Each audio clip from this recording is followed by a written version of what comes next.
Hi, my name is Michael Lieberman, and today I'll be sharing some insights on effective communication and public speaking. I'm going to address the four first SLOs of our course, the student learning objectives. First one is principles of effective communication. The second one will be essentials of public speaking in various settings. And then the third one is going to be verbal and nonverbal communication skills. And the last one is going to be the use of technology to enhance the presentations. I'll go into each one of these a little bit more in depth and just to get the general idea. So let's get into it. So the first point we'll be covering is principles and components of effective communication. So effective communication involves more than just talking. It's not just talking. You need to be clear.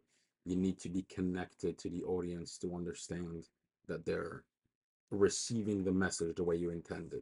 So I'll break it down to, let's say, 4 points. So the first thing would be clarity. You need to be clear and concise. Avoid overloading the audience with unnecessary details. You don't want to go too deep.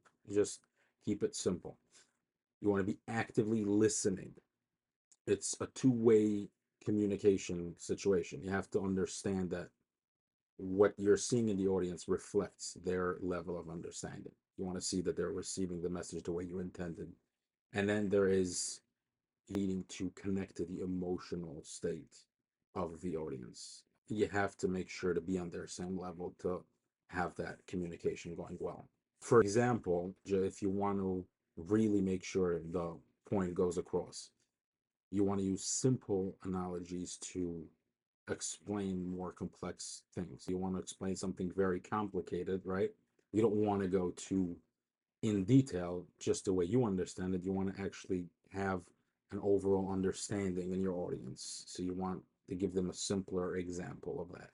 The second point we're going to be covering is essentials of public speaking in various settings. So you have to really make sure that the speech you're going to be saying is going to match the environment and the audience that you're going to talk to, right?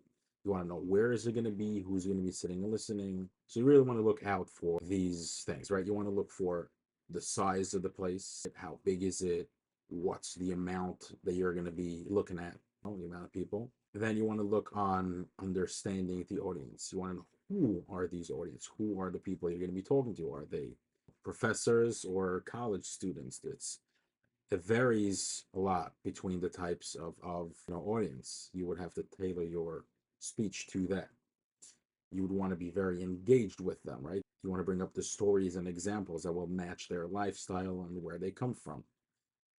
And you want to be ready no matter what for an unexpected change. You could be told that this is what's going to happen. You could be told that the speech is going to happen there, but things could change. So you want to be ready for that, unexpected changes.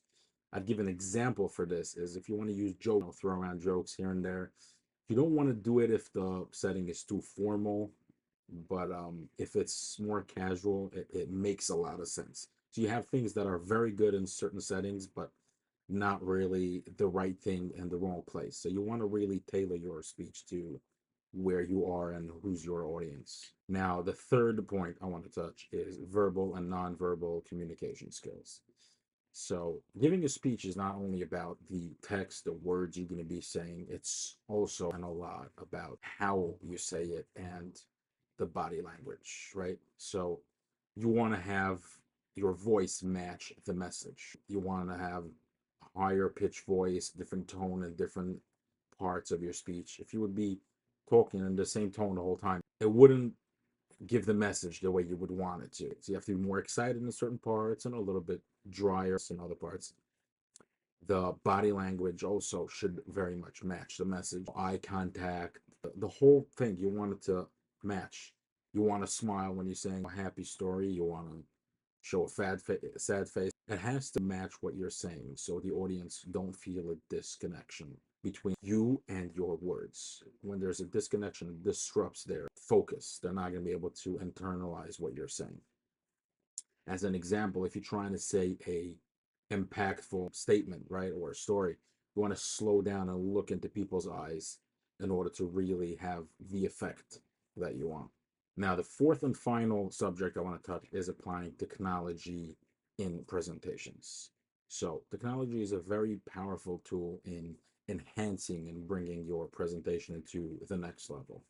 So that would be like using slides, charts, or videos.